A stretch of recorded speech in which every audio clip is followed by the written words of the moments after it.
Hi, Gene Burnett from geneburnett.com. I'm trying an experiment here by turning the gain up on my mic quite a bit so that hopefully it'll be easier to hear than some of my previous videos using this particular setup. So we'll see what happens. I want to talk a little bit today about the integrative capacities of the brain and I guess what I sort of call the integrative mind. A lot of what people in Chinese martial arts talk about when they talk about, say, the qi, to my mind, it speaks to the same things that our nervous system does. Not that necessarily qi is nerves for me, but for me, everything that they talk about regarding qi in Chinese martial arts, especially functionally, has to do with the listening, coordinating, and integrating capacities of our nervous system, which is, after all, an energetic electrical network, very complicated, very mysterious. How in the world you can just have an idea in your brain and make your hand move? How do you do that?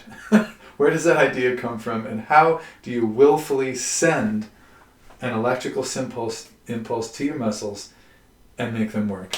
I have no idea how that happens. I don't know if anyone knows how that exactly happens, how that impulse, where does it arrive from and how does it get to our body? So I'm not completely mechanistic here and utterly scientific about this stuff, but it just seems to me, when I was studying with a Chen style teacher, and he was saying, qi to here, qi to here, qi to here, and that's also where the momentum is. That's also where the momentum is in the body. So for me, it's not a substance that moves around, like you can make some substantive qi go to your hand. It's more like the relationship of your intent to your nervous system, to your muscles and bones. But I'll talk about some of that stuff in another video. But the main thing I want to get at today is this idea that you don't have to figure everything out when it comes to physical movements, physical activities, things like Tai Chi. When I was younger, I really thought I had to figure out how to do all these things. And as I've gone through years and years and years in practice and training, I've come to really respect the integrative mind and how it works. We start off learning things. If we're not really talented, if we're really talented, your integrative mind will just look at a complex series of movements and you'll just imitate that movement all levels at the same time. The skeletal level, the muscular level, the nervous system level, and the intent level will all just manifest at once. I've had 2 or 3 students who were like that the whole time I've been teaching. They weren't super articulate people necessarily, they weren't very verbal, but they physically tuned in to kind of all the levels of a movement at once. They were very naturally, athletically, or movement kinesthetically talented. And those people are very rare. Most of us need to figure things out.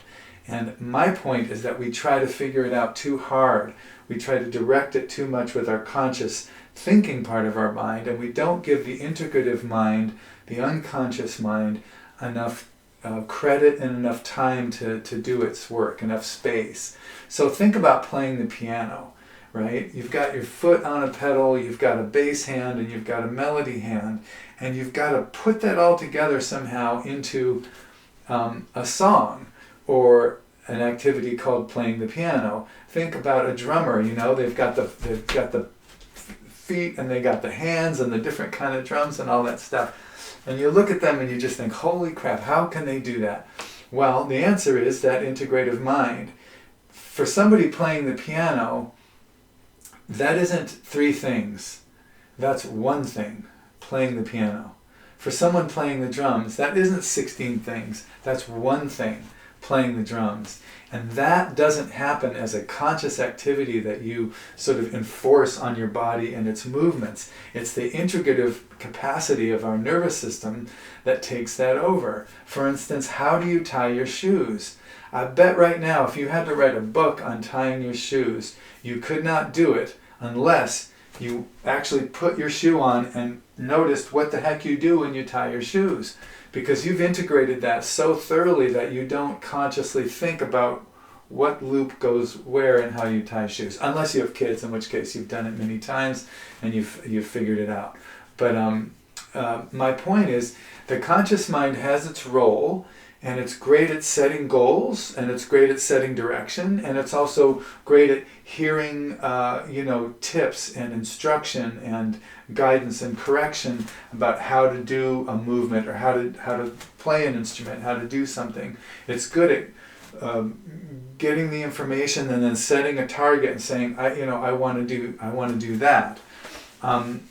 After that, it starts to get in the way, because it starts to want to figure out exactly how to do that, and it can kind of stifle the body in learning, because it can be yelling commands and trying to why'd you do that, don't do that, do this, do this. It's kind of like yelling 6 different commands at a dog. The dog just kind of gets confused. And I like to think of the body as like a dog, in the sense that it wants to do what I want to do. It wants to please me. It wants to do what I want it to do, but it doesn't know what I want it to do. The only way that it can figure out what I want it to do is by what I repeatedly ask it to do. So if I repeatedly ask someone to do a certain movement, or if I ask my body to do a certain movement over and over again, and just take in little pointers and tips, like someone might say, you're lifting your shoulder too high, or someone might say, just sink your elbow at the end, or those kind of instructions, that's good, take those in. But your integrative mind is going to take over, and it's going to start figuring out how to do that movement. And it's going to be working on that all the time, whether you're doing it or not. It's part of your unconscious process. And gradually, all those little pieces of the puzzle will start to gel, and that movement will start to become one thing. Parting horse's mane, let's say, parting wild horse's mane. Instead of thinking, I'm on my left leg here, I'm going to sink into this hip, and then I'm going to take that empty step, and I'm going to push away from the ground, and I'm going to turn my waist at the right time, and I'm going to settle into that final position with my hands going in opposite directions at the same time. If you have to think about all those things, it's kind of paralyzing. So you start off hearing those things and instructions, and you kind of get the thing roughly in place. After that, just if you show up and you're consistent and you just keep practicing and you just keep running through the movement, listening for what feels right, listening for what doesn't, and yes, correcting your movements when you notice something, and yes, hearing a correction from your teacher and trying to put that into play as you do the movement. Yes, that's part of it, but don't overdo that. Don't overdo the self-talk. Don't overdo the trying to figure it out and tell yourself what it is and how to do it, because it will get in the way of your integrative mind grasping the whole thing and putting the whole thing into a picture. I'm always telling people, theme your practice. Have an intent, a specific theme for your practice whenever you practice, instead of trying to do all things perfectly at once, which is kind of impossible, and it's a high bar, and it makes you feel tense most of the time if you're trying to do it that way. Instead, focus on, let's just say you're focusing on long spine and low shoulders.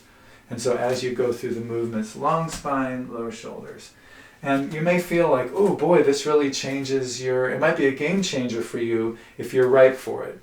Every theme is a game changer if you're right, changer if you're right for it. So, if you're right for feeling the palms being really soft and the fingers being really relaxed and really feeling the yin side of the movement and the yin side of your body as you do the movement, that'll be a game changer.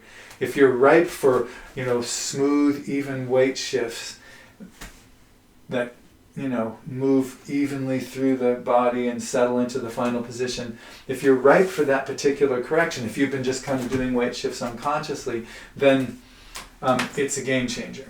So whatever the theme that's right for you will be a game changer for you. It'll change everything, and you'll feel like, oh my God, I've been doing it wrong all this time.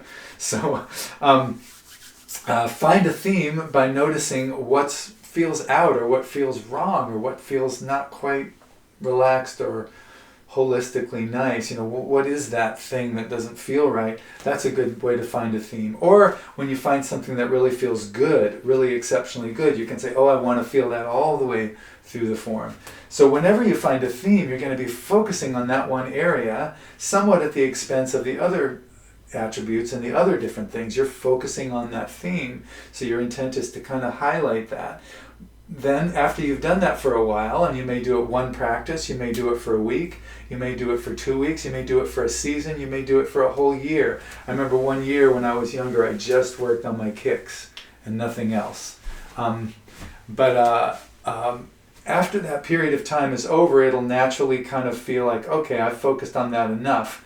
Then you let go and you go work on some other aspect of your practice, and the time that you put on that specific focused theme, that will speak into your integrative mind, and it will put that into your mix. You have a sense of the wholeness of the movement, like the wholeness of the Tai Chi, or the wholeness of the song, or the wholeness of the rhythmic pattern. You have a sense of yourself as a drummer, as a musician, as a Tai Chi practitioner. And when you focus on one aspect of your game, it will highlight it, and then you relax, and it will go back into that integrative feeling. So you kind of go back and forth between looking at something specific and saying, oh, how can I do that a little better? And then let go, because you don't have to figure out how that integrates into the whole. Thank God. I mean, imagine if you had to figure out all the things that integrative brain and mind does for you, all the activities that you do kind of automatically without a lot of thought. So don't feel like you have to figure it all out. That's my recommendation, my suggestion, that you think of, there's a vast intelligence in your body that's going to figure out what you want it to do. The main thing your conscious mind does is direct your attention to do that movement, and it can also take in a few corrections and point your attention towards those specific things. But integrating it into the whole, integrating it into one smooth, even movement that has all the qualities that you have to muster in it, that's the integrative mind, and that's going to take place all by itself. You don't have to figure that out. Just keep showing up.